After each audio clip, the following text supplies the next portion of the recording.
বিশ্বকাপ বাছাই পর্বে ফিরল চিরচেনা ব্রাজিল। কার্লো আনচেলত্তির অধীনে প্রথম জয়ে নিশ্চিত করল 2026 বিশ্বকাপের টিকিট। প্যারাগুয়ের বিপক্ষে ভিনিসিয়াস জুনিয়রের একমাত্র গোলে জয় পেয়েছে সাম্বা যোদ্ধারা।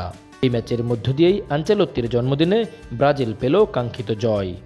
গেল ম্যাচে ইকুয়েডরের সঙ্গে ড্র করায় যেটুকু হতাশা ছিল তা যেন এই জয়ে অনেকটাই কেটে গেল। গুরুত্বপূর্ণ এই ম্যাচে আনচেলত্তির পরিবর্তন ছিল লক্ষ্য করার মতো। দলে ফিরেছিলেন রাফিনহা, তার পাস থেকেই আসে জয়সূচক গোল।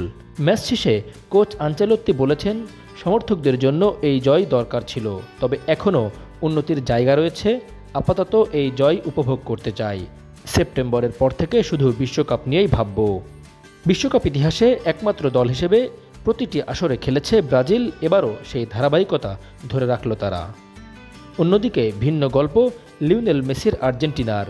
ঘরের মাঠে কলম্বিয়ার বিপক্ষে 1-1 গোলে ড্র করেই সন্তুষ্ট থাকতে হয়েছে স্কালোনির দলকে। প্রথমার্ধেই পিছিয়ে পড়ে আর্জেন্টিনা আর দ্বিতীয়ার্ধে 10 জনের দলে পরিণত হয় লাল কার্ডে। এনজো ফার্নান্দেজের বিপজ্জনক ট্যাকলের কারণে মাঠ ছাড়তে হয় তাকে।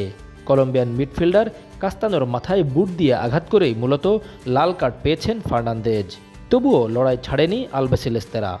81 মিনিটে থিয়েগো আলমাদার গোলে সমতা ফেরায় আর্জেন্টিনা। এই ড্রয়ের পরও 35 পয়েন্ট নিয়ে শীর্ষে আছে আর্জেন্টিনা, আর 25 পয়েন্ট নিয়ে ইকুয়েডর ও ব্রাজিল রয়েছে 2 ও 3 নম্বরে। লাতিন আমেরিকা থেকে 6টি দেশ সরাসরি বিশ্বকাপে যাবে। সপ্তম দেশ আন্তঃমহাদেশীয় প্লে অফ খেলবে, তাই বাছাই পর্বে এখনও বাকি উত্তেজনা। কে যাবে সরাসরি আর কে লড়বে প্লে অফে, তার উত্তর সময় বলে দেবে।